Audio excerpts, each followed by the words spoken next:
दीनबंध का उद्धार करके भगवान जा रहे हैं शबरी जी के आश्रम पर।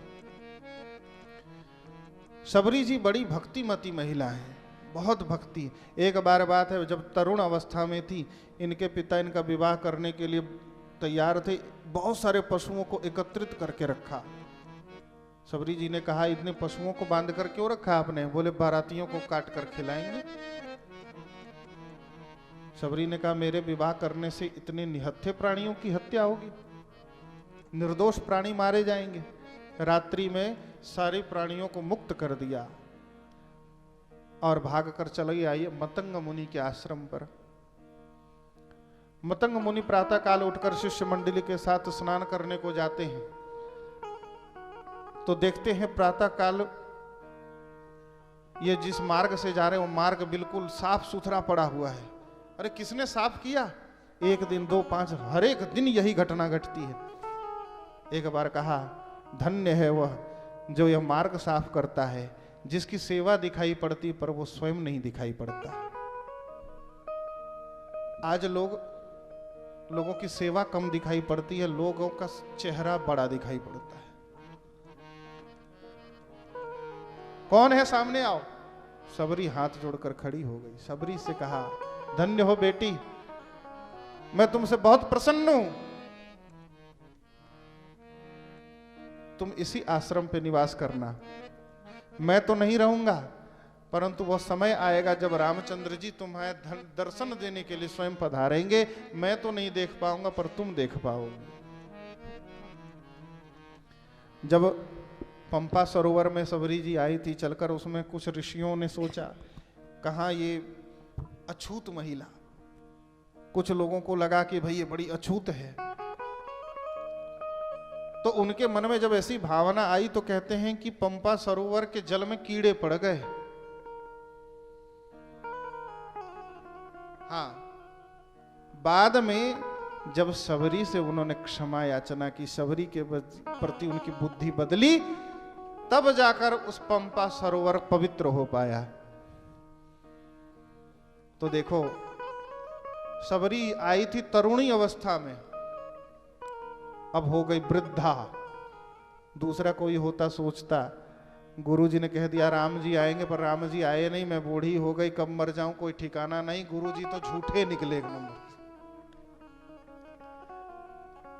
परंतु सदगुरुदेव की वाणी पर ऐसा अटूट विश्वास, राम जी तो आ गए। भगवान प्रतीक्षा के विषय हैं। सती ने भगवान की परीक्षा ली, पर शबरी ने भगवान की प्रतीक्षा की। अब भगवान आ रहे हैं। जब भगवान आए, हाथ जोड़कर खड़ी हो गई सामने। कई विधि स्तुति करो तुम्हारी, अधम जाति में जड़मति भारी। अधम ते अधम अधम अति नारी, तिन मह में मति मंद अघारी। भगवान कहते हैं कि आपको स्तुति करने की आवश्यकता नहीं है, मैं ही आपकी स्तुति कर ले रहा हूं।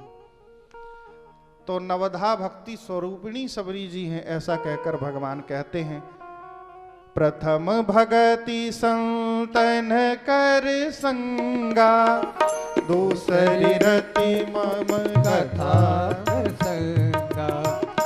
प्रथम भगति संतन कर संगा, दूसरी रति मम कथा प्रसंग। गुरुपद पंकज सेवा, तीसरी भक्ति अमान। चौथी भक्ति मम गुण गने, करे कपट तजगार।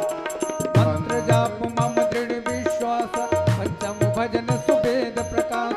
छठम शील विरति बहु कर्मा, विरत निरंतर सज्जन धर। सातव सममोह मैं जग देखा, मोते संत अधिक कर लेखा। आठम जथा लाभ संतोषा, सपने उन्हीं देखे पर दो। नवम शरण सब सन छल ही ना, मम भरोस ही हर सिन दीना।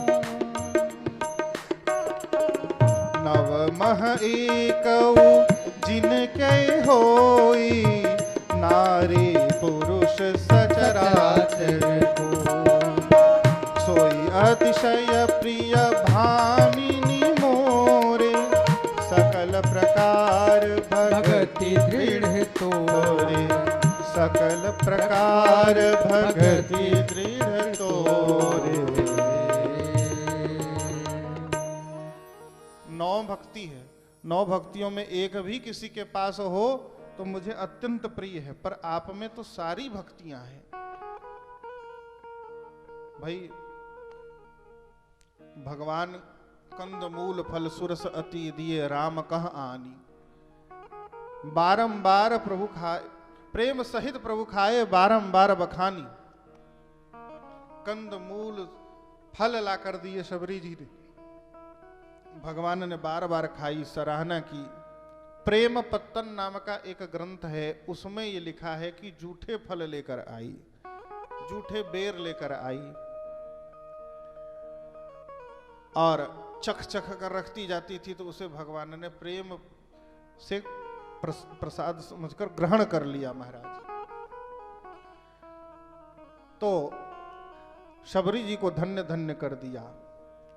संत जन कहते हैं रामचंद्र जी जब वन में आए तो वन में उनको पिता मिले, जटायु माता मिली शबरी। हाँ, ब्याह न कीन है सपने हो पति दर्शन नहीं कीन। शबरी पुत्रवती भई प्रभु गोदी भरि दीन। सपने में भी विवाह नहीं किया, पति के मुख दर्शन नहीं किए, लेकिन फिर भी शबरी पुत्रवती हो गई, क्योंकि भगवान ने उनको माता कहकर संबोधित किया। सो अतिशय प्रिय भामिनी मोरे। भामिनी मतलब माता। हाँ, जनक सुधा कई सुधी भामिनी, जानहु कहु करिवर गामिनी। माता, हाँ, सो अतिशय प्रिय भामिनी मोरे, माता। तो बार बार 3 बार भामिनी कह दिया, 3 बार माता कहा रामचंद्र जी ने। 3 बार भामिनी मतलब 3 बार माता कह दिया रामचंद्र जी ने शबरी जी को। इसका अर्थ क्या है?